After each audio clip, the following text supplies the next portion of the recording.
coming to you live from the land of chlamydia-ridden koalas. It's time for Destiny Down Under.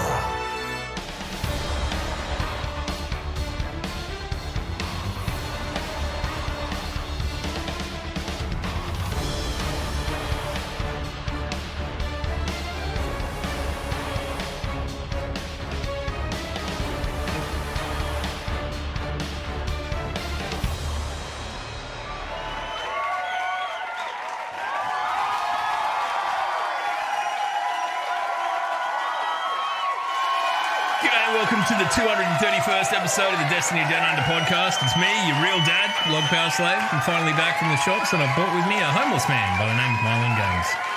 How you going, Matty? You got any food for me? Yeah.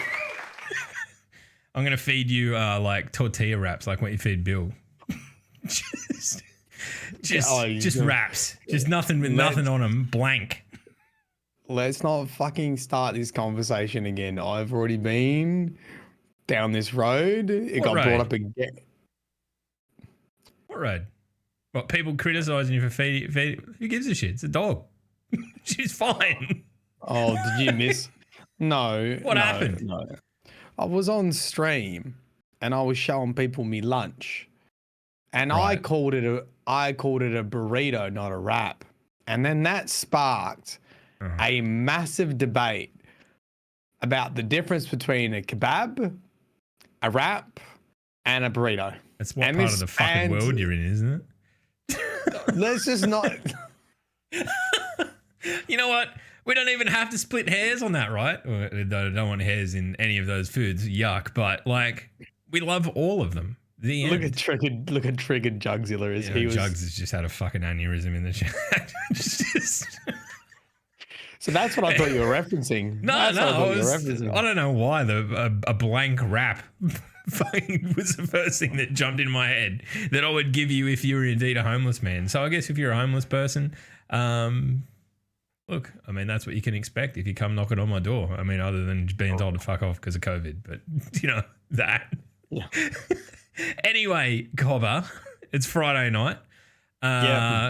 Look, there's things going on tomorrow that we're going to do the podcast now. So, as is tradition, whenever we do the Friday night special. I forgot. Yeah, I didn't get a drink. It's fine. I'll drink enough for both of us. We know that, so we don't need to worry about it.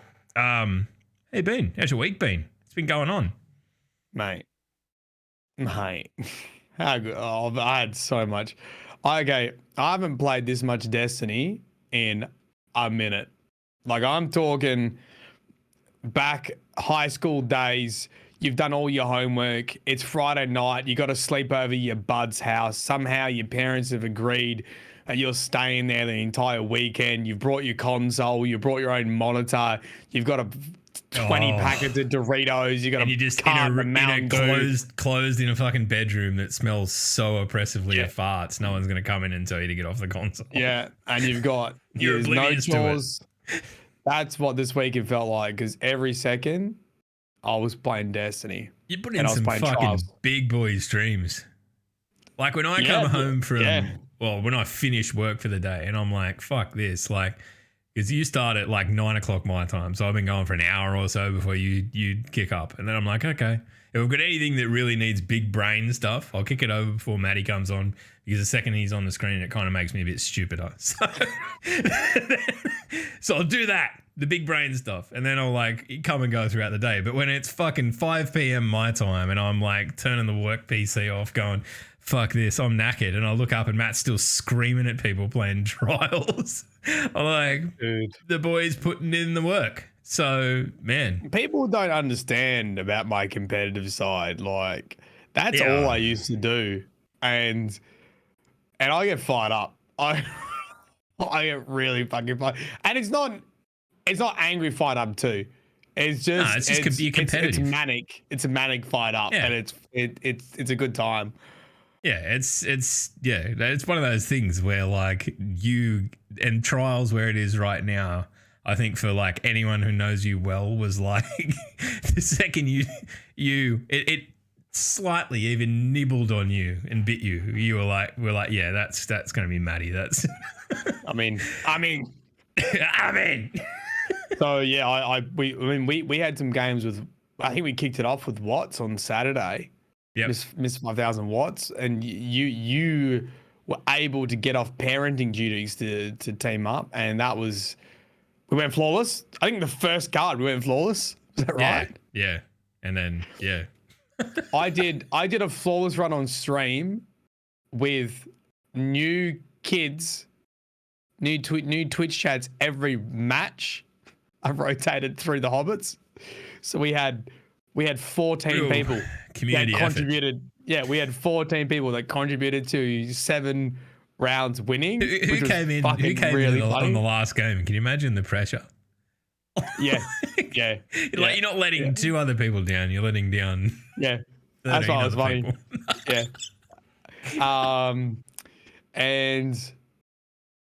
And then another 2 times with the boys with some other people from our little circle of friends. I think Adrian and Nick. I think we went once, and yeah, that was weird. That was weird because like Adrian and Nick is the like of anyone who hangs around my stream that's the steady log power slave team. It was like I felt like some kind of fucking I was being cucked out. Just you being cut watching Maddie roll me misses, just me digging me in.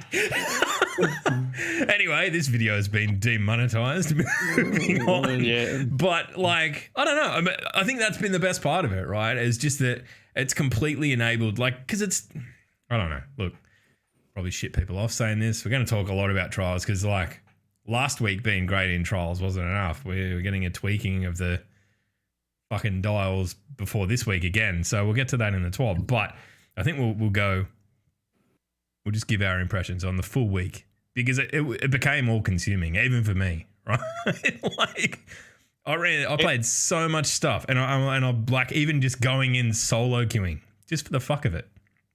And I'd get to 5 wins and still have my flawless and be like, oh, and then, you know, all the wheels would fucking fall off or whatever. Or do you know, I don't think I told him on this, but do you know how obsessed with it I was? I actually started an Excel spreadsheet, right? And I said to myself, I'm bringing it up right now. We have bad form with Excel spreadsheets on this podcast. I caused a lot of trouble with one earlier in the year. I don't want you to fall in the same trap. I did trials stats. I thought I'm going to play 50 games of trials and document not only every win and loss, but document the margin. So like if I went, solo loss, and it was 5-0, the difference was 5, right? So you could see how close the games were together. I think I only got to, how many did I do? 2, 4, 6, 9, 10, 11, 12, 13. I did 13 and I won 4 of 13. And like solo queuing? Solo queuing? You could just go on Destiny Tracker and check this shit out. Mate, I'm like a newborn guardian when it comes to this stuff. Yeah, I'll find the most convoluted way to do this. There are a lot of tools at your disposal made by incredible people in our community. Like, remember when we talked to Tom who makes break tech? That's... Do you listen to me fucking stats or not, cunt? Okay. So I'm sorry. I didn't mean to shit talk your stats. Spreadsheet and should be taking it seriously. The highest loss category was a difference of 4. So we won 1 round. It was 5-1. That was where my most losses were in. Okay. I had 1 game. The difference in rounds was only 1. So it was 4-5. Yeah, I think look, I mean, this is probably not going to be everyone's cup of tea as an opinion. I imagine if you play predominantly solo and you don't really have the option to grab someone to run with, then you'll probably feel differently to this, but I don't think it needs a solo queue playlist. I think like if you're going in there, right, and you sign up to going into trial solo, you know what you're getting before you go in there, and like I think for the health of the population of that playlist, you can just go in and choose to go in there and grind like what I was doing, not taking it seriously. I do go and play with my mates if I want to fucking be sweaty and try and, achieve shit. If not, hang out and fucking have a good time. Yep, because once you reach 20 round wins on your ticket, which could take you a while if you're doing solo, right? But once you reach 20 rounds, cumulative that you've won on your ticket, and as long as you don't reset it, you're going to get 100 XP for your trials rank every match. That's pretty big. I think the only exception is, this never happened to me, but I was told by chat, if you get 0 kills out of all 5 rounds, someone said you only get 50. I think that's to combat AFK farming. Or maybe it's none. I don't know. So you got to, there's something you have to do. You have to do something. I don't know if it's just damage on a player to get rid of AFK farming, or I think there's got to be like at least game one interaction. kill. Yeah, kills and stuff. Yeah, but even if you get 1 kill out of 5 rounds, you'll get 100 XP. Fair enough. So even if you get stomped 5-0, you are actually the quickest farm for trials ranks. Yeah, so you're winning. As bad as it feels. Even if you're losing, yeah, you're still getting. You can sit in the playlist and you can like get XP. I had honestly not explored that. Like I hadn't gone in with that. I wasn't even thinking about that. So there you go. That's just another way that it works. That was the whole pull. I was just going in to get 7 wins, and then because I'd already unlocked the fucking Shayuras earlier in the weekend, I was just like, well, I'll get 7 wins and fill the card, and then go and fucking turn and burn it and do another one, and just doing passages of ferocity. I probably. I'm not very smart. Yeah, technically you should be. You should. What's the card that? Do you get more XP with the other? I only ever used the flawless card, but I probably should have been using the other one. Yeah, but like to get Shayuras, right? Like you need to either be on a flawless. To get a depth, you need. Yeah, to get a depth, you need to be flawless. Yeah, that was what I was going for. So yeah, I couldn't get to get the flawlesses solo queuing, so I was just filling the cards up as quickly as I could, and then book. And wasting a lot of money and not getting the role that I wanted anyway. So fucking happy days. The thing is, the system, I felt like it was work. Like once you were on 7 wins, you definitely noticed a difference. Like it tough started games and stuff. It started to crank up. Yeah, you got tougher games more frequently when you were sitting on the 7 wins. I think matchmaking wise, and I guess this leans into kind of where we're, the news from this week, but we'll get to that in a sec. It felt for me like once we went flawless, and then like once we'd lost the flawless for grinding weapons and whatever, we reset the card. That next card, like the first 3 games, we were playing fucking aliens from outer space and on God mode, just incredibly good players, right? I don't know if you watched DCP, but that's exactly what Benny said today. Yeah, exactly what Benny said. Where the fuck do these people come from? What are they doing normally? And then it was like, okay, cool. We'd have that experience, and then it'd go, I don't know, something that happened, and go boom, and then it'd kick in, and it'd be like, okay, it found our level again, and we'd be back either getting competitive games or just getting fucking just slapping people. So I don't know. I think it's I don't know. I mean, I've heard a lot of theories about how the matchmaking works. I honestly don't know, and I think probably wasn't working the way they intended it, given that we're a week in and they're already making changes. So, I sort of suspect that the success of it took them by surprise. So do I. Because I feel like they were so prepared for it to fail that they had planned changes to matchmaking. Did it already? Did it take you by surprise? Fucking oath it did. It caught me with pants around my ankles. That's how bad it was. I knew it was going to make a difference, right? When they announced the changes, here's what's happening, here's the system, the way it's going to work, and people that normally don't associate or would never see talk about a game mode like trials start going, oh, I'm going to give this a go. I'm going to give this a crack. And then by the time I woke up on the Saturday morning and I started looking at, just jump on Twitter, and I think in the space of 4 fat thumb fucking scrolls. I've seen, 10 people. Oh, I went to the fucking lighthouse for the first time. And then I'm like, okay, this is going to be big. This is going to be a big deal. And then jumped on with you and just like, the miracles do happen. So, dude, this has got to be, if I don't teach game development, but I have worked at a university. But if I did teach game development, this has got to be a case study for that. Okay, they may change this how to change an ancillary game system to completely reinvigorate probably the most toxic PvP mode. No, well, it shows you that if you're making anything, if you're making a game mode, how big of a factor population plays in the success of that mode. It's everything. And it's always been an issue with trolls. They basically changed how you get loot, which had a domino effect to increase the population. Oh, they changed a bunch of stuff, right? It wasn't just one thing, but loot, matchmaking, 3-pegging emotes, ban system, right? But essentially all those things feed into increasing the population. And as soon as you did that, a mode that you thought was completely dead became fun. And horrible. And like a lot of the perception of a lot of people was, I don't touch that because it's fucked. It's toxic garbage and I'm not going to put myself through it. And then on a dime, it turns around and people are like, I'm fucking solo queuing trials and playing, just like GG and everyone after games. And it's like, people that jump into the text chat, GG's, we got flogged 5-0. GG's, have a good one. I'm like, what the fuck game mode is this?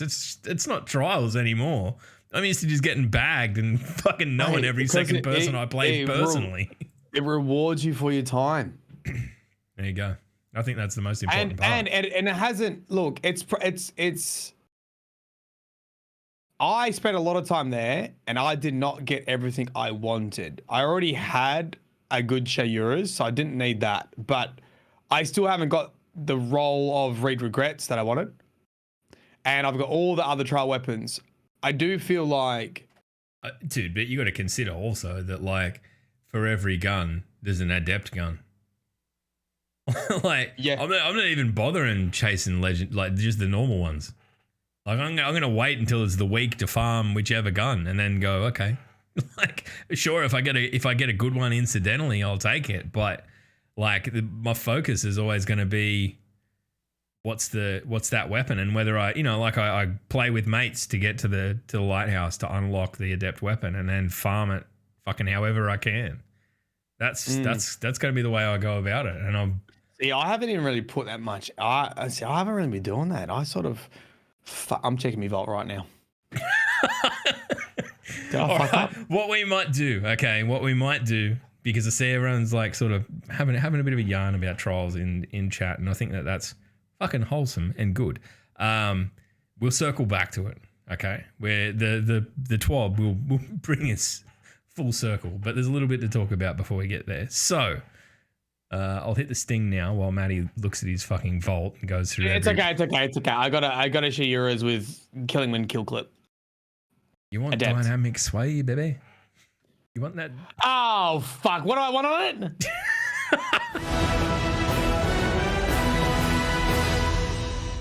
All right, now after we've missed all of Matt's swearing about fucking being told that the good roll that he had isn't quite as good as he thought, let's jump into the TWAB. Nah, it's not bad. There are no bad rolls on a good gun, are there? Okay.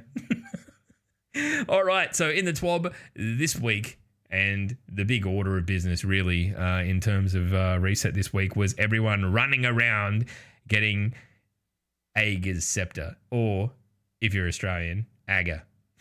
Ager. I can't not read it as Ager. Every time it says Ager, I'm like, I think of Chuck Yeager every time I see Ager. But have you got yours? Have you unlocked it? Mate, not only have I unlocked it, I made a fucking video about it. Okay, well, what did you think of the quest? Well, let's talk about that, because I've I like the gun. I'll say this. I like the gun. And I know a little bit about the catalyst. I saw a few little spoilery things that I won't get into, but I think it's going to be a very, very, very useful tool in our arsenal going forward. The gun's Very spicy, cool. man. It's a fucking great gun. You can just freeze half the universe by accident. It's good. I feel like add control from Batman. If we go into any raid that has fucking thrall ads that are really clustered together, this is going to be our go-to gun. I think there's going to be a person on it, right?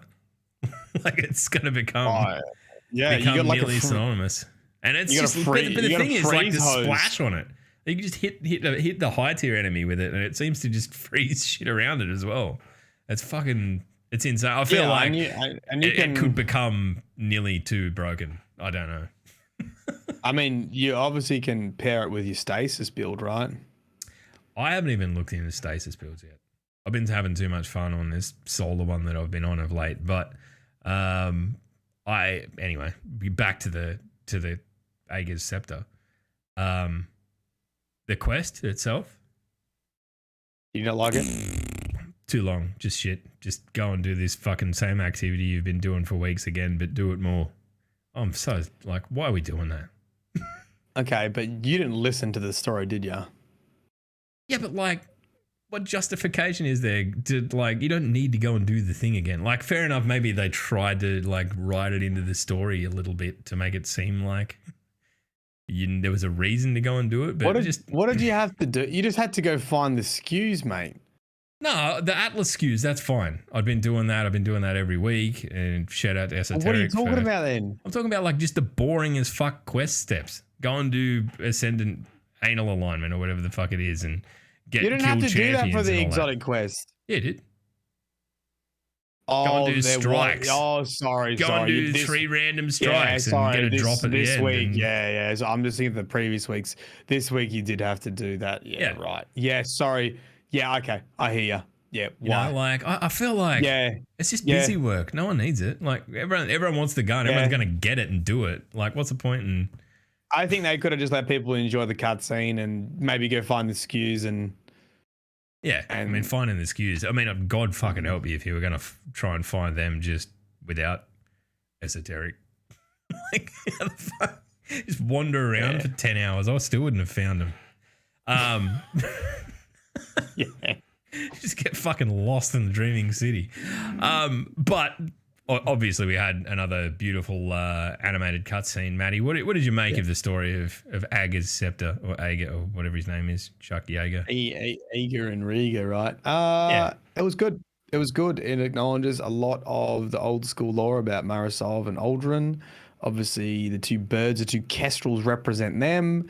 And Mara tells, I guess, the rest of the story, which included their battle with the Dreadnought, the Taken King, Oryx. So the 2 birds that was the symbolism of them fighting the Dreadnought, and Crow going down in his ship, if you remember from Taken King cutscene, and he's like, ah! So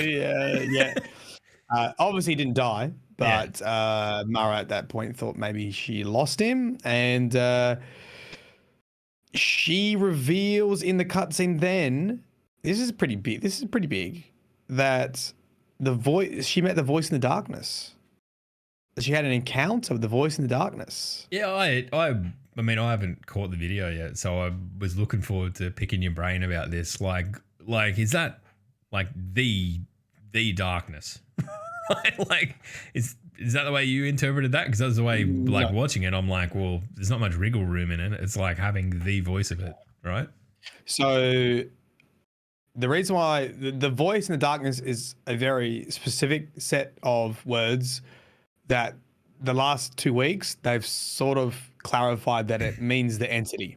So in the Mara dialogue, she says the entity is the voice in the darkness, and aboard the Glycon, Callus says the exact same thing. He talks about the entity as the voice in the darkness. So any reference to the voice in the darkness is a reference to the entity. So She is saying, when she says voice in darkness, she's saying that the entity who craves violence, who can't be negotiated with, is what she encountered. And when she encountered it, when her plan, right, was to intentionally die, get into Oryx's throne world and claim his throne after we knock him off. Yep. So she says that the voice in the darkness sent the storm. And the storm in this metaphor is the battle with Oryx and Oryx. Is a battle between Oryx and the Awoken. So that's interesting because we had this big, not argument, we had this big discussion about is she being literal or metaphoric when she says the storm? Because the storm is referenced heaps in Destiny lore. It's a generic term for conflict, really. Yep. And typically conflict with the darkness, right? They mentioned the storm with the collapse. Now she mentions the storm with Oryx. And so, you know, when she says sent the storm, does she just mean the darkness, the collapse, or is she talking specifically about Oryx? Does that mean this entity sent Oryx? And if that's, and it's plausible that's the case, because the week before that, we got rocked a little bit when we got told that Oryx wasn't the original Taken Master and that he borrowed them. So I wonder if all these things are going to line up to the entity being the original Taken Master, being the voice in darkness is probably going to be, it could be the deep if that's the case, and the entity would be the deep. And then maybe they'll reveal that the deep and the winnow are also the same. So you've got. Yeah, it's all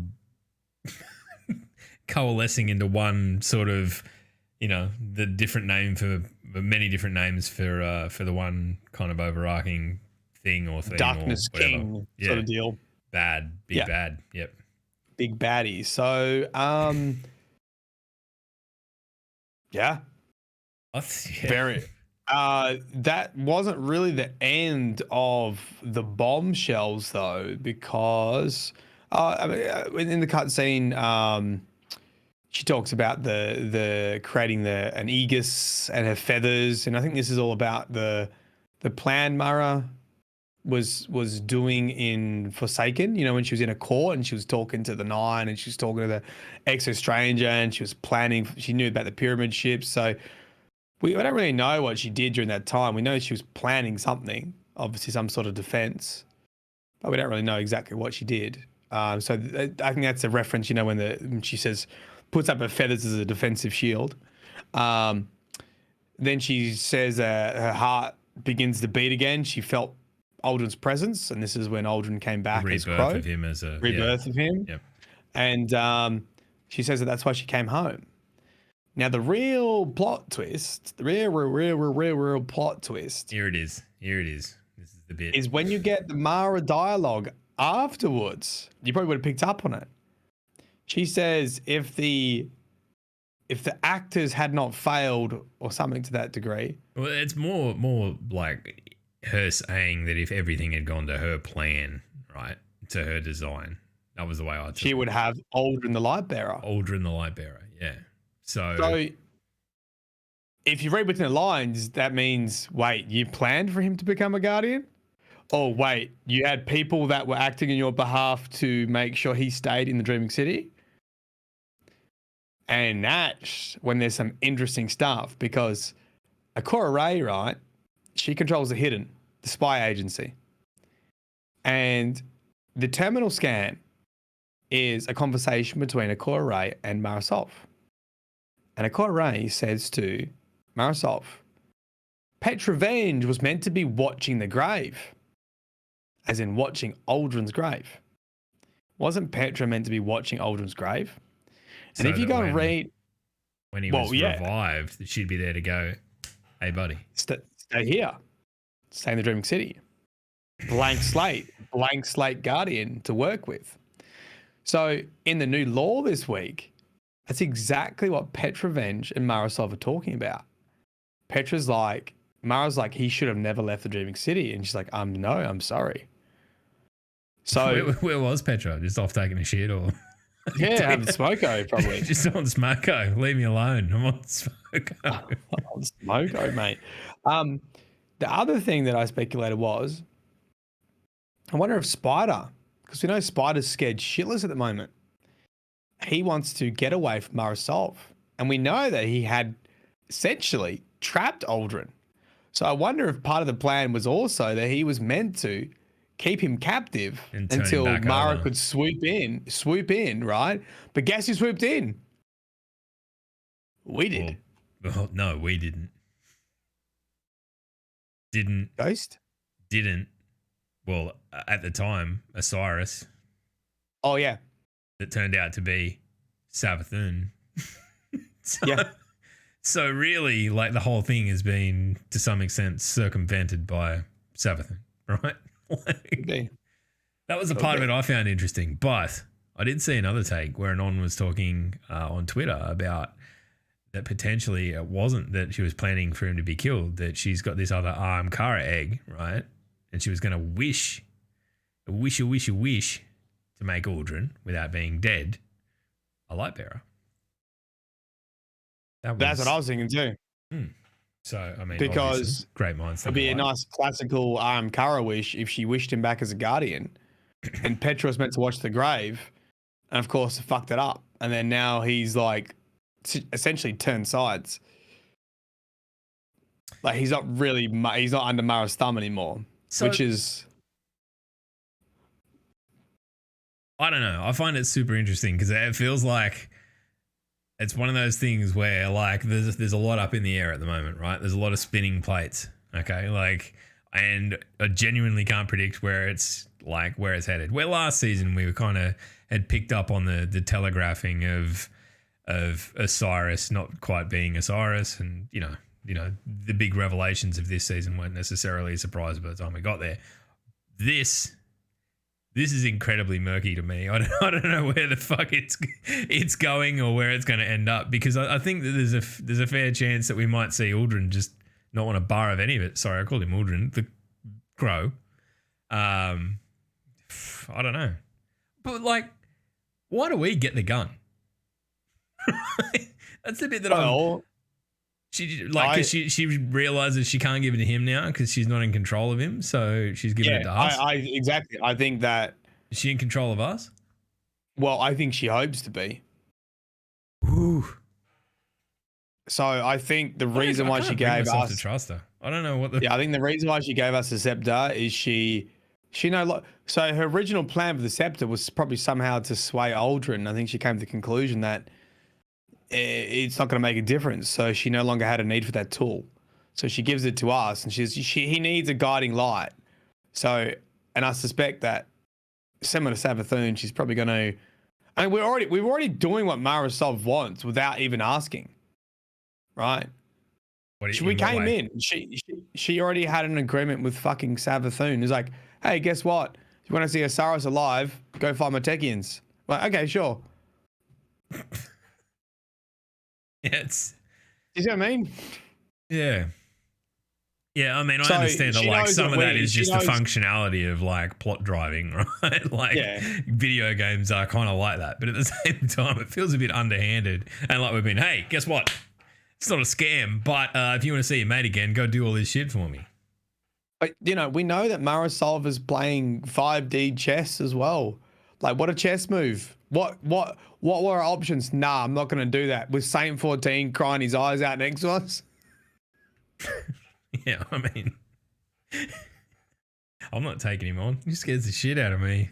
Like, right. What a unit. Yeah, you're right. But that's it. I have no idea where it's all headed. And we know that, we see Light Hive, like effectively Guardian Hive in the Witch Queen trailer stuff. So yeah, we know we have to get to a point where she transforms. Yeah. I don't know. That she has a metamorphosis. So we don't. That's what we're going to find out. That's what we're going to see is how she gets to that transformation stage. So, is it in poor taste for us to use Aegis Scepter in front of the Crow? Is that like, because I feel like it might be like using Vex Mythoclast in front of someone who's done 40 odd runs of VOG and hasn't got it yet. I kind of. Well, he doesn't remember it. But here's the interesting thing. I don't know if I mentioned this last week. I probably didn't. What they're playing with Aldrin is it's similar to the concept of nature versus nurture. Oh yeah, right? very much. Yeah.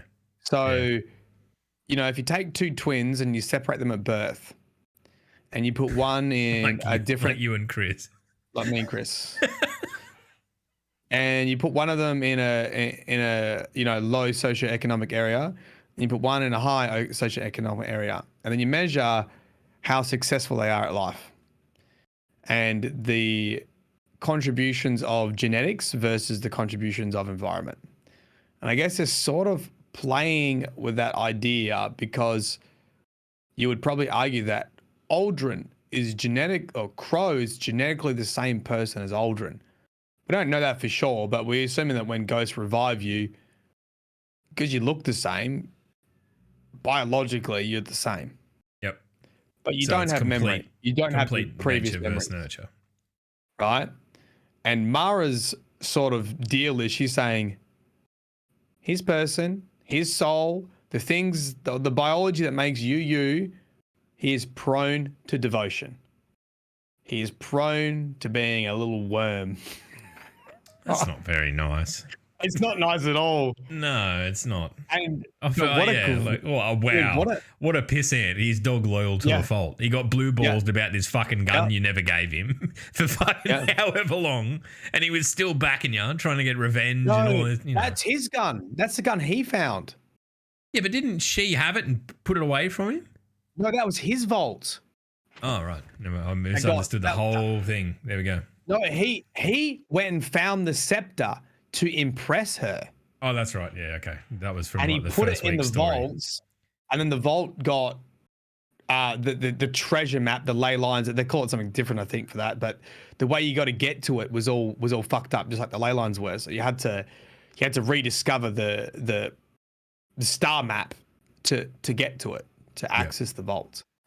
But imagine this as a character arc, to go from one of the most hated characters in Destiny to then get the entire population to actually, for the majority of the population, to feel empathy for Crow and be like, holy shit, just being tortured by like Spider, and be like, why is everyone so mean to me, and having this giant looming secret over his head. And then to bring him back and only to fucking push him down back in the fucking dirt, stomp his face into the fucking bricks. I don't even think that. I think like for him to decide of his own volition, like given the way people treat him, given the way like, we saw in that sort of cutscene with, well, not so much cutscene, but the dialogue between him and Petra last week, where he's kind of just sick of being fucking coddled and told what he can and can't do and all this sort of shit.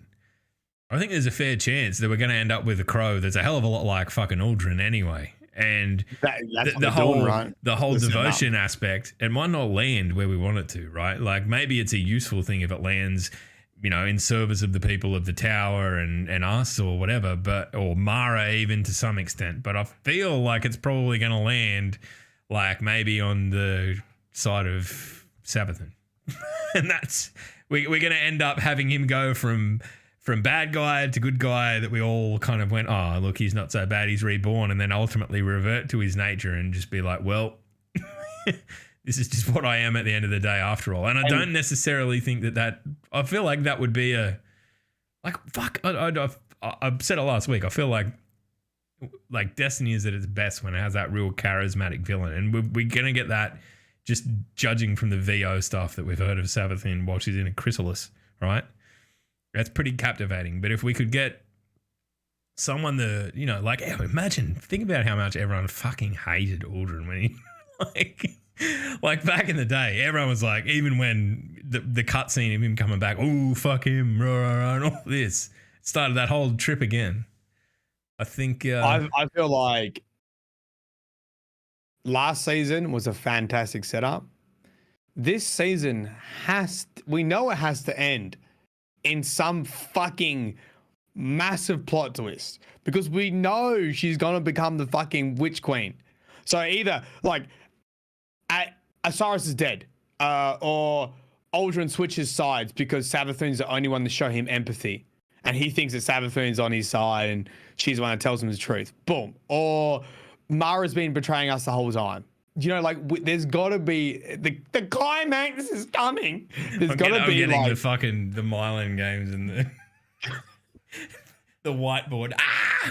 The fucking corkboard with all the strings on it. I will be surprised because imagine this, like you want that set up for Witch Queen because it's gonna sell fucking product. Oh yeah, I mean, look, imagine the hype. I feel like it's already there. It's already there. Right. And if you have a great season now, it's going to be there tenfold. Well, let's on that note, right? We've got in the top this week. We finally got a roadmap of sorts. Not quite a roadmap like we've seen in the past with lots of stuff on it. This is kind of like four really fucking big things.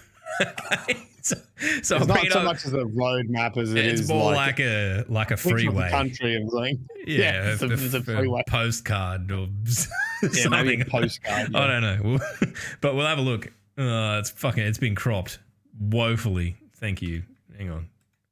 All right, good. Yeah, there we go. That's a bit better. Smaller, but it's gooder. Okay, so August, September, we've got Season of the Lost. That's where we are right now. You are here. October, November, we've got Festival of the Lost. I'm assuming it's a different kind of Lost we're talking about, or maybe not. I'm not sure. Season of the Lost updates come with that as well. Most importantly, Dino Armor. We can see our Hunter and Warlock. Looks like I'm going to call it a Raptor and a Triceratops on the Warlock there. Yep. I am going to get all of this armor for every subclass, even though ones that I don't play. I need it in my life. And I will be sad if I do not get it all. December through to February, we've got the Bungie 30th anniversary event. So a new dungeon, Galley comes back. There'll be an exotic quest for that. I'm looking forward to seeing how they do that. New 6-player offensive New 6-player offensive. Right, okay. I was reading that all as one sentence. New 6-player offensive iconic weapons from Bungie's past. 6-player. What? You started up. Oh, listen here, you fuckwit. Yeah, huh? It's a 6-player offensive. 6-player offensive. We're gonna me and Maddie are gonna fucking swear at everyone. That's the event. And much more. To a fucking open comms fucking COD lobby. It's just having to play Trials against Matt with open comms. That's what it is. 1v6. Matt's on the other team. He'll verbally abuse you while he loses. And much more. Man, that's starting to read like a fucking DDU episode tweet.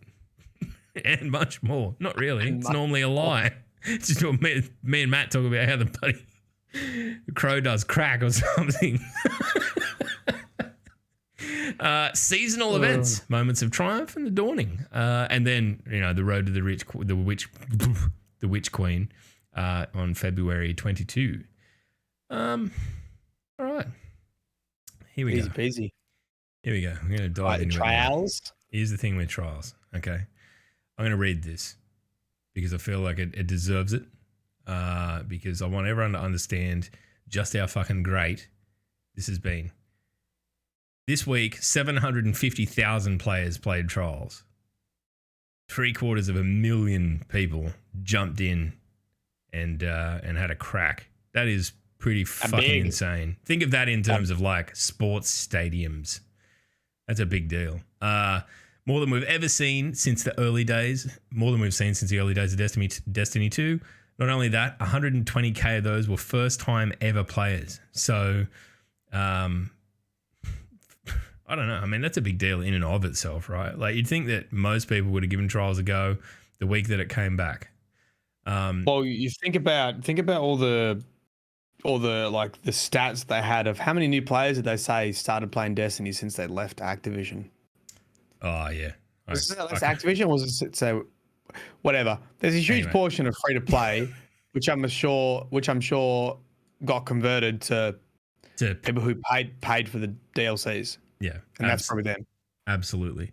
237,000 players went flawless with 105,000 people going flawless for the first time ever. That's fucking insane. Like, not quite half. It's up there. It's worth a commanding percentage, right? Then that's that story that we're coming back to. It's like the reinvigoration that occurred because of just the sheer number of people willing to get in and give it a go is that's it. An average of 30% of active players played trials each day this weekend. Raise your hand in chat if you played every fucking day you could. I did. Matt That did. was fucking me, even if it was only a man. couple of games, it was like, gimme me go.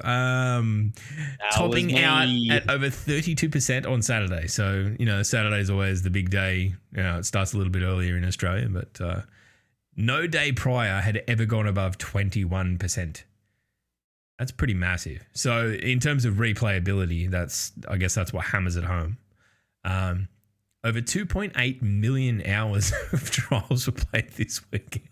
It's like when I see numbers like that, I'm like, what if that went into researching something that actually mattered to the world? But hey, we need our downtime too. So,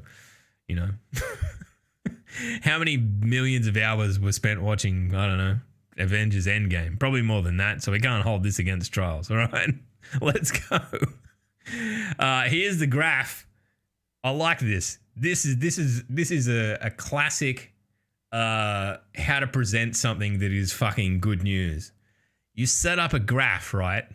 And then you have the thing go fucking off the top of it. You put a little fucking shine on it. Like this graph. Excel would not spit you out a graph that looks like this. There would be a line up here and it'd be 800,000. There you go. You put a little lens flare on it. I don't know. I don't want to go off too soon, but I'm pretty sure they got J.J. Abrams in just to do the lens flare on the graph. That's it. It's the authentic lens flare from the Star Trek reboot. You know what I've just realized without even knowing we've done it? What's that? Someone in chat said, you've done this podcast on Friday night so you can play more trials on the weekend. And I thought, bloody hell, he's right. It's true. You know what? If you get through fucking round 2 of the vaccine, then you can. We'll talk about that in a minute. So I'm feeling it. You can probably tell I'm feeling it. Yeah, I've just had a look at you right then. You look like you're starting to sink. All right. So upcoming changes. We'll read through this. If you've been on Twitter, this is why it's been a classic Destiny dumpster fire week. Tomorrow, there will be a few changes going live with the second week of Trials of Osiris. We aren't satisfied with the matchmaking experience for players after 7 wins. That area of matchmaking has a significantly higher win rate higher rate of 5-0 games than we would like, so we're enabling a flawless matchmaking pool. However, we want to make sure that there are enough flawless players to maintain good matchmaking times. So we're waiting until Friday noon to turn this on. We'll be watching player reactions and matchmaking analytics all weekend to make sure it's behaving correctly. And Cosmo tweeted too. Yeah, so Cosmo tweeted that more or less within reason. Once you go flawless, you'll be matched against other people with flawless. Regardless of how many wins are on your card. Yep. And then everyone cried. Which now I'm one of those people like, don't touch it. I am one of those people because I had such a good time and I feel like they could have easily left it for a couple more weeks to collect data before changing it. Do you want to know the counter argument? Okay, go. Loggy's counter argument. Not everyone will see it this way. This is an important change to get in early. And it's important because it affects the long-term health and viability and population of the playlist. Because on, the other end of all of those people who've already done their flawless, on the other end of that, there's people who haven't got there yet, just getting fuck off. True. Right? True. So and the more you can do to give people that initial push over the line, right? To get exactly what's happened to you. Get bit by the bug. Get into it. Enjoy it. Get some fucking good gear out of it. Get the cool gun. Go and use it. Have a good time, right? It serves a purpose in terms of it delays what will inevitably happen with trials. And it happened last time. It just happened super aggressively last time, which is the skill creep of the playlist. Because eventually people will get sick of turning up every week and getting slapped. This is an important change, and that is what it addresses. Do I agree that it probably could have done like with a few weeks to settle in? Yeah, but I also understand why they've ushered it in, because I do think it is important. Do I agree that Trials was great this week? Yeah, but that was for me because I could go flawless. You know, if I chose to, I could try and do it. You know, you've changed your mind on it, and yeah, I think rip the Band-Aid off quickly, right, and give it a change. If it's fucking complete dog shit, they can change it back. That's the precedent, right? Like, look, I gotta be real fucking careful. don't go full tilt on this, right? Bungie has an invested interest in keeping this game mode viable for a long period of time, right? And I think the success of last week shows them they're definitely on the right path, but there is improvement to be made, and there is, because there's people that, like, you look at it this way, right? You basically got two halves of the fucking of the pool, you know, and everyone, once they get there flawless, they jump over and they're in the little fucking shallow kiddie pond, and then when they get there flawless, they jump over into the big deep one, and that's basically it. There's a little dam. They jump over the dam. And the more people jump over the dam, the less sweaty the games over in the big pool get too, and the easier the games in the front half of the shallow pool get. This whole like, oh, you know, like these top skill players, oh, it's going to be fucking harder for me to like, stop for 5 minutes and consider maybe not everything that happens in the game is about you. Maybe it's about other people. I agree that theoretically it should almost be unchanged for that exact reason. I think for the vast majority of people it will be. Because all those people let's just like brand people, but not in a mean way. Let's just say you have like with a cattle brand. Yeah. Right. Let's just say you have high tier players, you have average players, and you have below tier players. Right? Everyone plays. The flawless kids get into the new pool first. The big pool. Right? And that leaves the average players and the low tier players left. Then the average players get flawless. Then they get into the pool. In the big pool. Then it leaves the low tier players, who then some of the low tier players, because they're playing other low tier players, will go in the pool. Right? So it technically shouldn't change.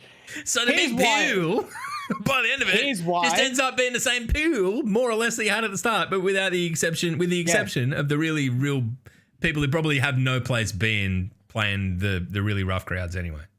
But do you know the big fucking if, and this is the big stinger, is the Destiny communities are fucking cuckaroos, and what they'll do is they'll be like, oh, so if I intentionally get a don't go flawless, I can farm the easy pool all weekend, and I'll wait until the last minutes before getting me flawless. Yeah, but like then you're forgoing being able to grind the weapon and get different rolls, and I don't know. I mean, I feel like there is so much stacked against that you would have to just be a stat padding fuckwit to do that. And I know that they exist. If you've already got your adept weapon and you wanted to get god rolls on the other rolls, that would be the quickest way to get XP. Yeah, but like if you've got the adept weapon, you've gone flawless. Oh, you fucking bring up a good point, doggy. Like if you want to do that, I mean, I'm not sure if it works for weapons that like people have already got. Right? Like shit like, I don't know, like say you've got a Adept Igneous Hammer from last season. Is it automatically unlocked, or do you need to go through and unlock it again? But I think that, go Nightbot, go you good thing. I think that like there's enough carrots there that most people will just go through, and if they get there flawless, they'll be happy with that. And then they're in, you know, like if the games are too sweaty, fucking come back to it in a couple of days, right? Like I think that, I don't know. I'm really a lot of the reaction to this has just been completely fucking disproportional. Like 90% of everything we ever see in the Destiny community. Oh, they're changing it. The sky's fucking falling down. Fuck. Everything's bad. They've ruined their game mode again. Like fucking calm down. Yeah. I'm honestly keen. Here's okay. Because I'm playing devil's advocate because I'm fucking addicted to the crack, and I'm like, don't take me crack away from me. It's fine. Okay, so here's something that's already started to happen. So you're not in this conversation because you can't play tomorrow morning, but I was talking to Watts on Twitter. Sad about it. And we're already having a conversation about if people because we want to play together. She's like, should I not go flawless before we team up? And the other person we're getting in, she's like, should he not go flawless before we team up? And even if I hope, like I want to be wrong, but it also, you don't want that either. You don't want, it honestly today felt like work because people are so worried about being thrown in the flawless pool that they're considering not going flawless until they've played with their mates. And we sort of see this a bit with our friends who have really high performances who we can't play with because we just end up fucking, not in trials itself, but in other PvP playlists that we just don't play with because we end up fucking versing all the absolute sweats. Yeah, that's it. Like playing on Sassy's MMR in comp is like literally like the first 3 games after that fucking card reset that I was talking about, just like fucking aliens. And fuck knows what happened, right? So I did play with Aura. He rage quit and left in trials. We couldn't get one win. We couldn't get off the mark. And as soon as I swapped Aura out and we had Nick and Adrian, we went flawless. Yeah, I mean, that's what I mean. I think there's more going on behind the scenes, right? Than it seems like there is. And I think that in a way, this might be a relatively good thing because at least it's transparent. Like at least it's something that we understand. Because yeah, I don't know. I don't know what's quite happening with it. But I don't know. Look, let's just give it a week. If they can implement it in 1 week and it goes to shit and they're like literally saying we're going to be, watching this like a hawk and keeping an eye on everyone's reaction to it. They're completely prepared to pull it out as well. Ultimately I think that that's what the purpose of it is to get people in. And I think it's important in that context because this game mode, if we can keep it, like it is not going to stay where it is now. No matter what we do, it is not going to be like fucking week 1, probably ever again. It'll probably drop by a third this week and then the next week and then that. And it'll be, it'll drop away. But to try and keep it healthy, they've got to do something to be rewarding, to be making people at the lower end of the skill pool feel like they're competing and winning. And because that's what it's about at the end of the day. It's about getting in there and winning. That's what you've made me feel better. You reckon? Yeah. I hope other people if you're rocking on in chat, you feel better about it because that's what it's for, at least from my perspective. Yeah. I was less level-headed than you, and that's just because it's been a while since I've really fucking loved I've liked Destiny, but not really really like Danny. Nah, I'm not leaving me room all day. Love Destiny. And that was last you're weekend. Home from work. Oh fuck. Yeah. What time is it? So yeah, I don't know. I mean, I think that's where that's where it's aiming at. Let's just quickly we'll recap the whole read through the whole list. There you go. I've managed to get Ryan fucking hyped. There you go. I mean, look, if you didn't get flawless last week, this is probably going to be a good week for you. I'll put it to you that way.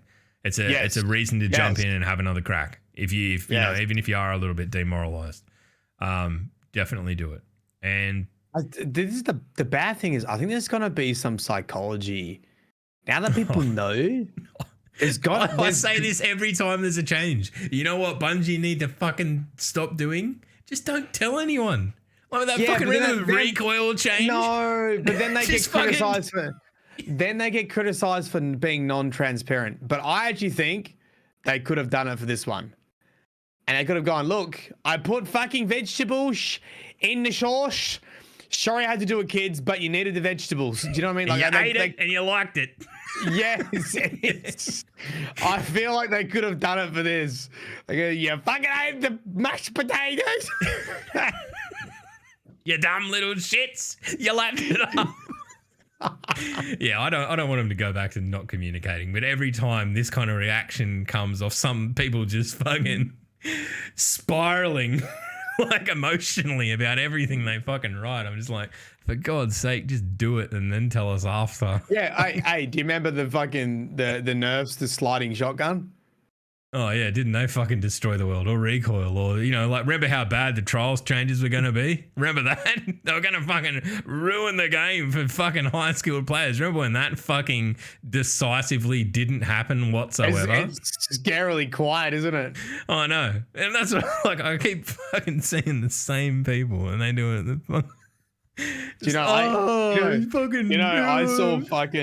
saw fucking Cosmo do a slight burn on that fucking, you probably saw it too, on the nerf shotguns. You know, there was a very viral sort of tweet about the comparisons in nerfing shotguns and how Bungie wants us to play like walking around just shotgunning. And then did you see Cosmo like last week or whatever was like, say, just checking in, how's it feeling? I didn't. I missed it. But and I was like, well, I don't know. I mean, I feel like, snarky. Look, but imagine being those guys and they've probably seen it in practice already. And if not, have people who like make these changes telling them about it. And then you've just got like, okay, we'll do our best to like explain this and why and like put enough information out there so people understand what we're doing and all of that. And then they go boom. And then F5, the TWAB goes up and people are just, oh no.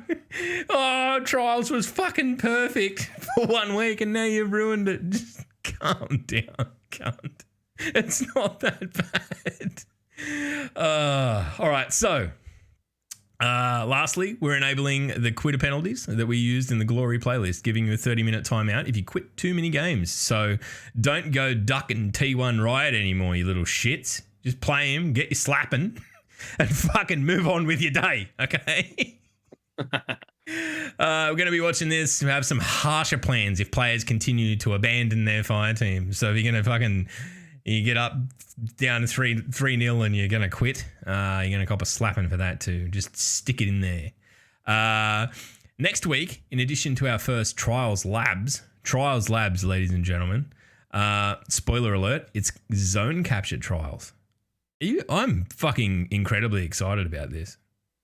I think that is going to be fun. You know why you shouldn't be excited about, Log? Why? Because there's people like me who's going to Shatterdive your fucking time. Oh.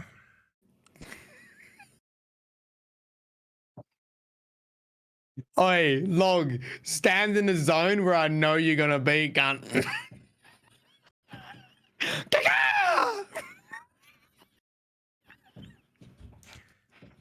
Oh yeah, by the way, I forgot to mention in my fucking meth-filled addiction to Trials, I switched back over to Shatterdive. And holy hell, I had some fun doing that. I'm gonna read through the rest of the changes and then we'll just fucking talk about it, okay? We'll pull up chat. Everyone can have their say. Everyone can tell Matt what they fucking think of him. Shatterdive. I got teabagged. No shit. I got no shit from me Shatterdive. I got teabagged by Pete. Who's but? Oh, have you not seen my Pete one? I have. I was watching it at the time. I remember right. I looked up and you gone. I got teabagged probably every second game after switching to Shatterdive. And look, I'd say that's probably not frequently enough. You get what you fucking deserve. In capture zone trials, we'll be disabling special ammo replenishment on revive. You'll still get special ammo if you kill someone or when you start the next round. We're also disabling the matchmaking counter on the Trials of Osiris lobby.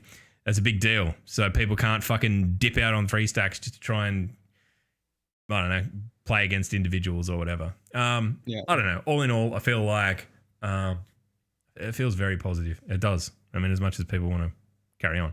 All right, here we go. I'm going to open it up. Chat, if you could in one word describe Shatterdive to me, or Shitterdive, as look, I feel like we've coined the term. We should fucking trademark that. Shitterdive. I mean, I just assumed like you stole it like you always do. Did you make that one up? I think I did. I mean, I don't remember like consciously stealing it. All right, so yeah, see, that's most of that we can't actually read out. Yeah, you're gonna have to watch the video for that if you're on the audio only platforms. And look, there's a lot of words that we don't really shy away from.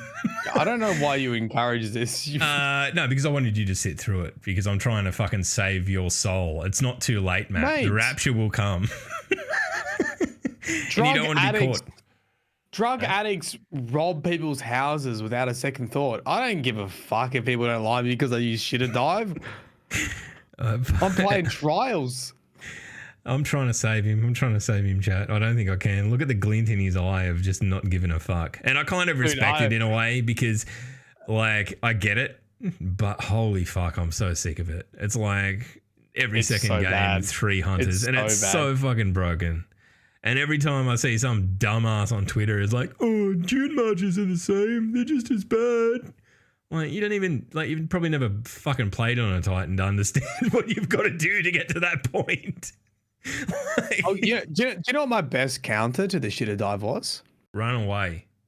No, bloody the air dash with the air dash on top 3 Warlock. Because you obviously the thing about the Shitterdive that really rubs it into the wound is you can see it coming a mile away and you can't do anything about it. Yeah. Like you're like, oh, this motherfucker. But you can. The air dash gets you right out of the way, and then they're just sitting there with a dick in their hand. And you just clap them. Do you know that a hunter can just dodge out of the way, right? And Warlock can air move out of the way. Air dash. Titan? No. Nothing. Like, that's the thing. It even ignores the fucking barrier shield. It's like it's not even fucking there. Oh well, I will admit, I feel it's just busted. Like what? You guys don't even have like Titan skating anymore either. Mm-mm. I do feel like you are missing, like going between Warlock and Hunter. I felt like I always had like movement abilities that could save me when I'm not in the right position. Like I could dodge, or I could air dash. Yeah. Whereas a Titan, if you're in the wrong spot, you have to kill that hunter before it gets the nade off. Yeah, you've just basically got to not be in that position to begin with, which is very difficult. Like, because they can run at you and just throw a grenade and do it in half a second. It's pretty hard. I have killed probably more hunters doing Shitterdive than usual.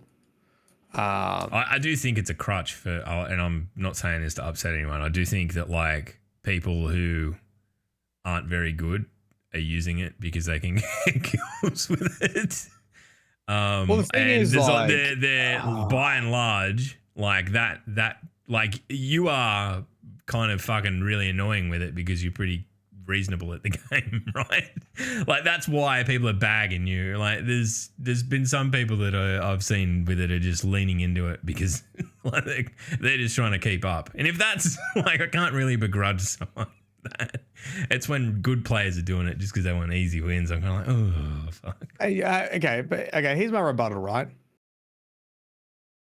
You get people complaining about it. Yep.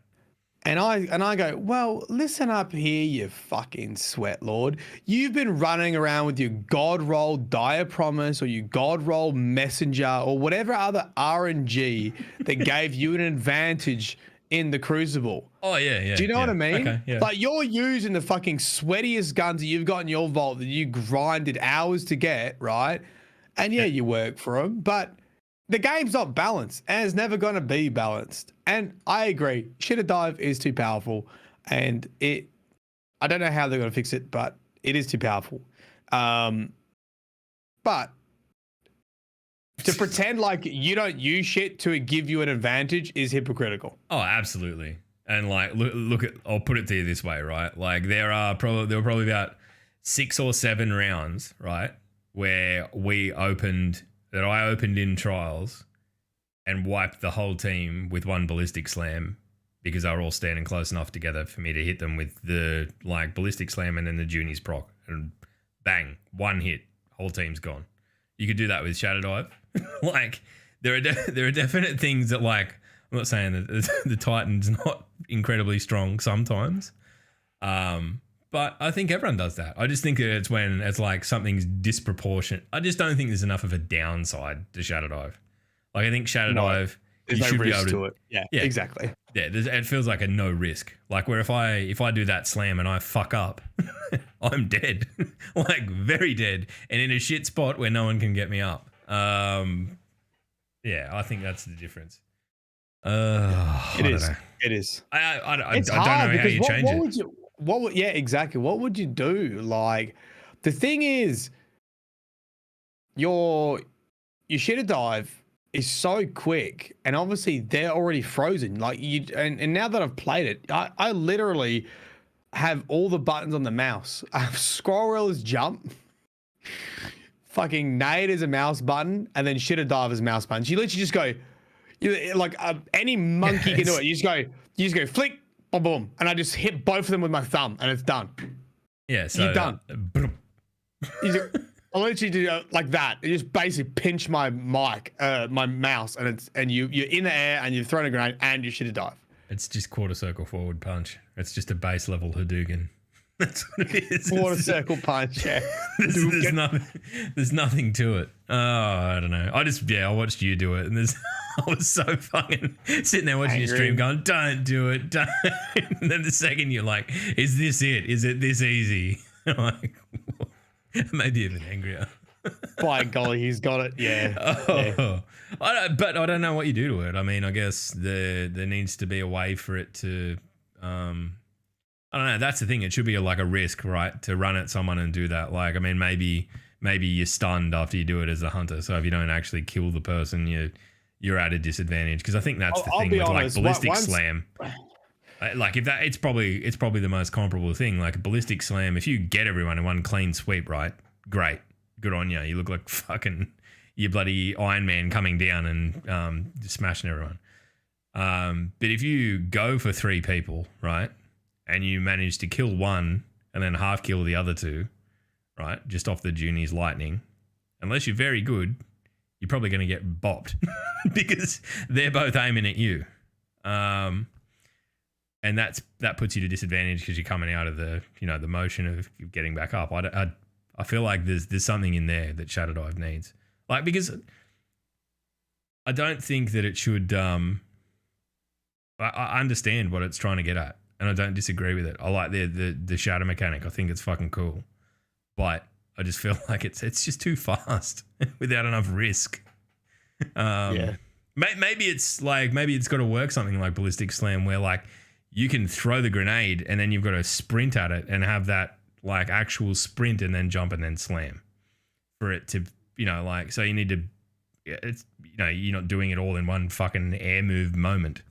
You've got to plan it out a little bit more. But then I feel like it'd probably be fucking useless. So. It would be. I think, yeah, the ease of use is very high. It's very easy to use it. There's not much risk for using it. And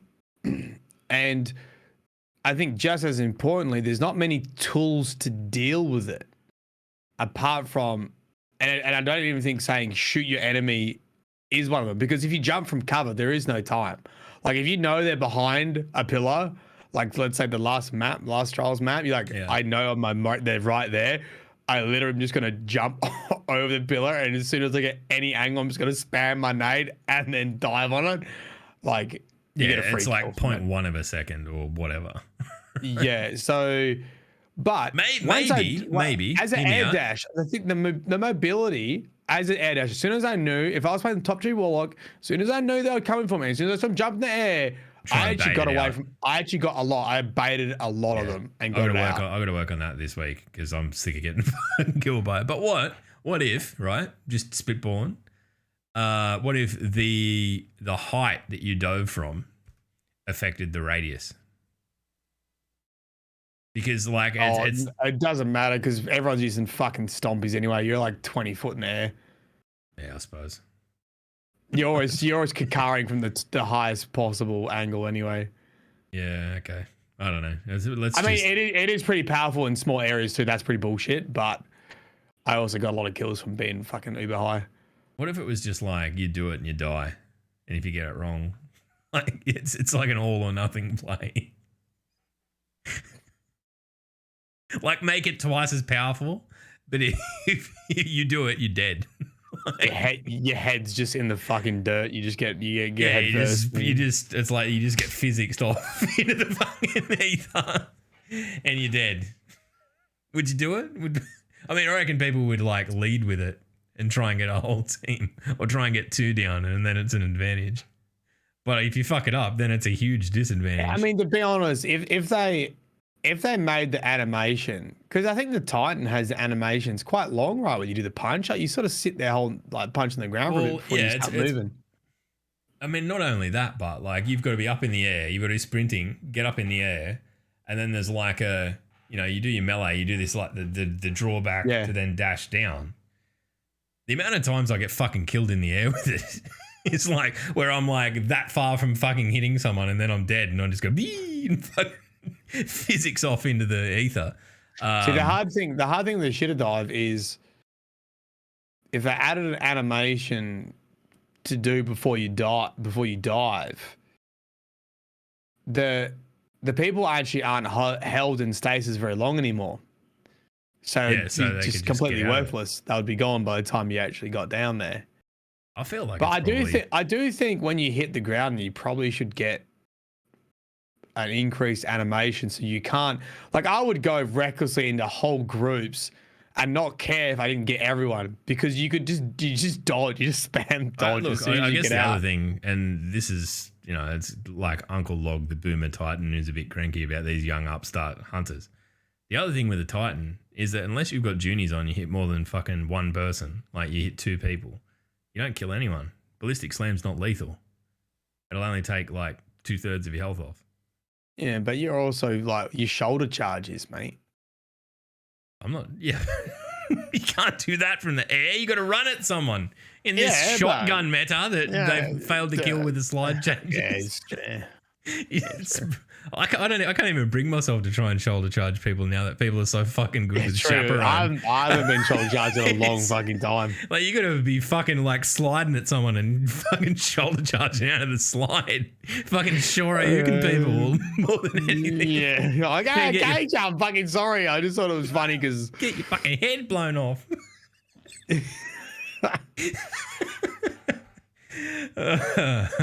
Yeah, I can't even remember the last time I've been killed by a shoulder charge, to be honest. I don't know.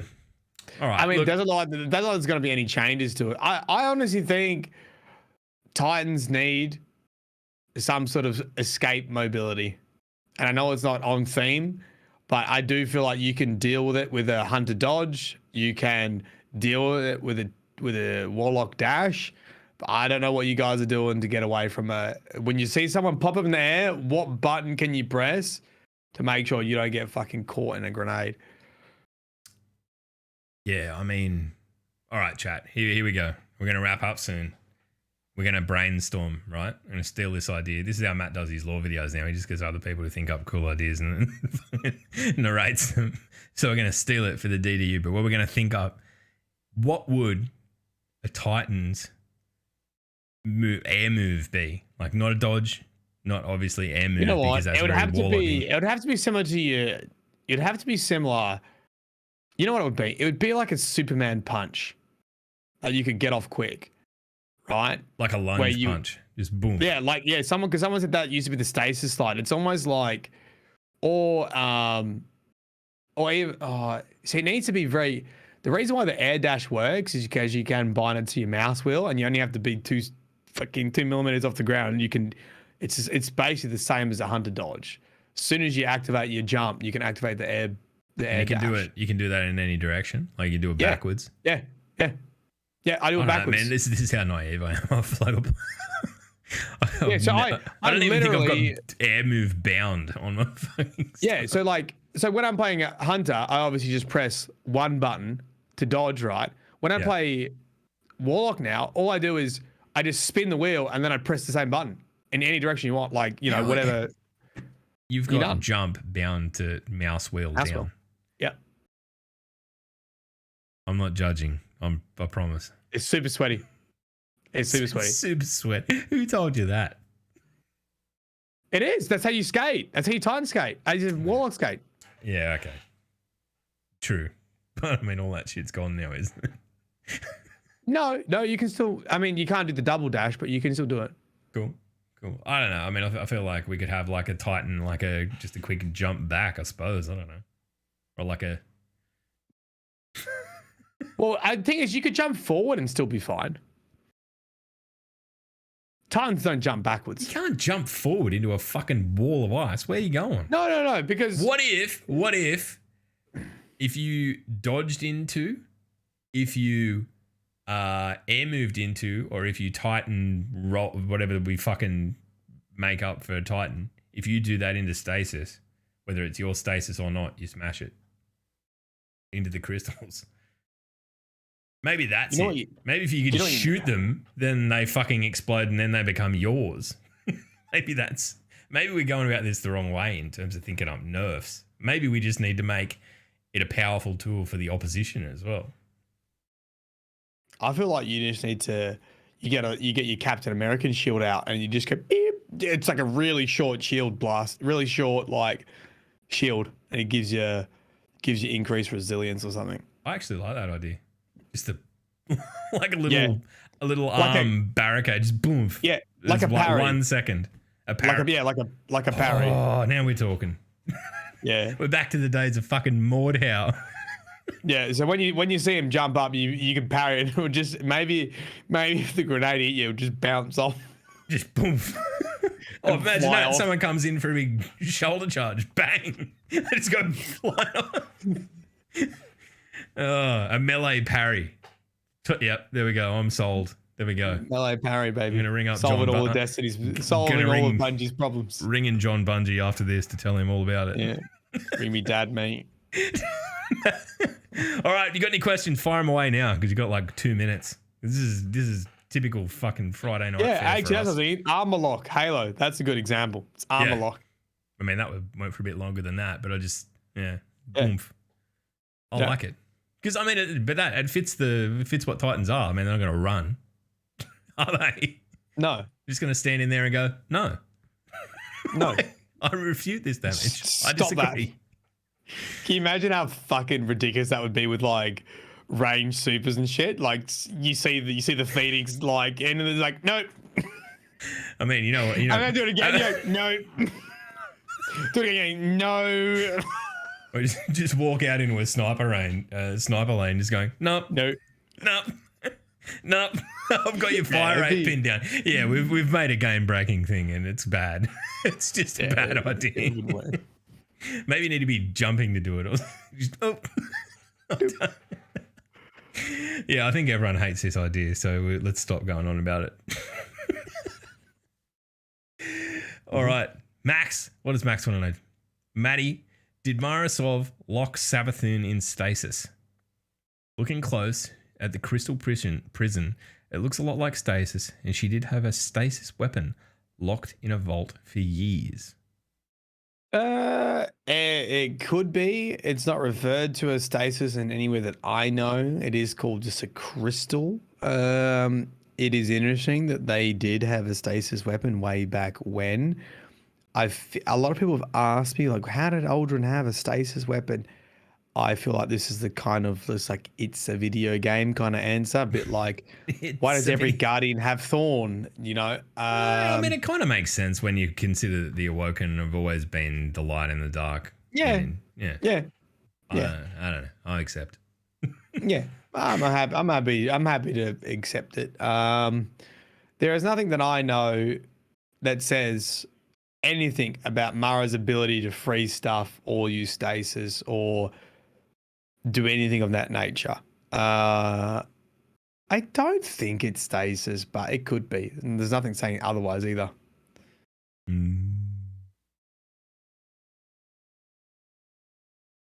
You just go, I just don't have anything to add. I'm just trying to find someone to raid, mate. Just trying to right. You want me to keep talking? Yeah, keep talking. Good. Yep.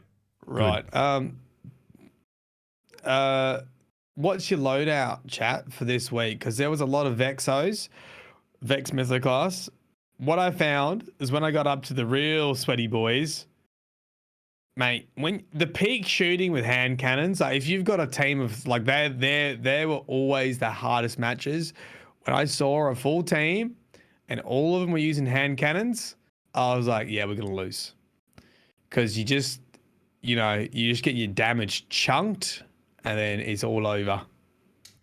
You'd use Vex if you had one. Ooh, that's a very sore subject in our circle of friends. You know what I'm going to go with? I'm going to go with. I had the most joy with the shotgun, the Fractithist. Nice little gunner. And my palindrome. I don't know. It's just super snappy. Very, very easy gun to use. Do you know what also fucking slaps? What?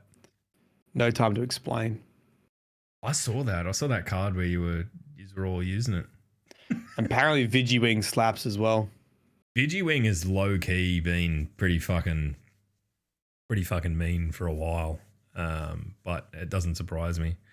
Shappy Grid Scripper. Okay. Yeah. Oh, Arcs. How's the Arc buddies been, mate, with fucking getaway artists? Hey. How about? Yeah, I know what you're gonna say. Risk Runner. I put Risk Runner literally on my loadout in case, because I had one team that it shocked me. What they did, they put down a Rift, everyone got an Arc buddy, and then he had Getaway Artist on too, and he had the super fucking Arc buddy, and they literally just held W, and that shit was fucking ridiculously hard. It's oppressive. It is. Yeah, you're just like, and it makes this weird fucking noise too. Like the super arc buddy makes a hell weird noise when it shoots at you. And, and you're like, what is that noise? It's like, what the fuck? Yeah. I mean, to be fair, that wasn't. I didn't think of that. That was. I mean, we were all complaining about it, and then Sass is just use Risk Runner forward.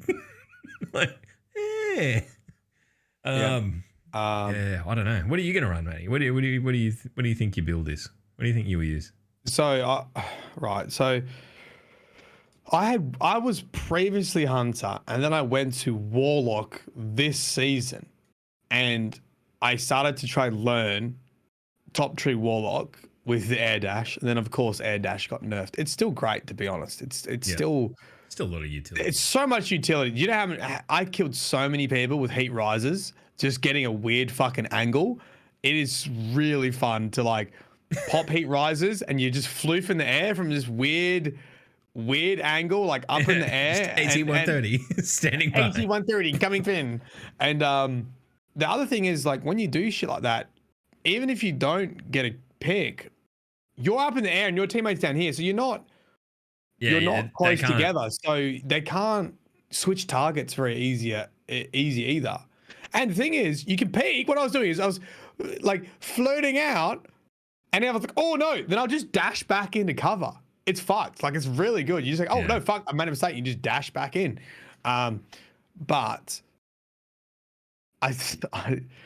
I've never used Stompies, and I made a Stompies build, and by golly, I see why people use it now. You are such a speedy boy, you get so much air and the slide and the move. Like, it's very hard to go past the movement of a Stompy, mate. It kind of, to an extent, negates the risk of being shotgunned like that build, because you can get so hard to hit when you're close, and you're just like, fuck me, like you would. You dislocate your shoulder trying to spin fast enough to hit something like it. And that's why when you put it with Shatterdive, it's such a strong combo, because you can rush people ridiculously quick.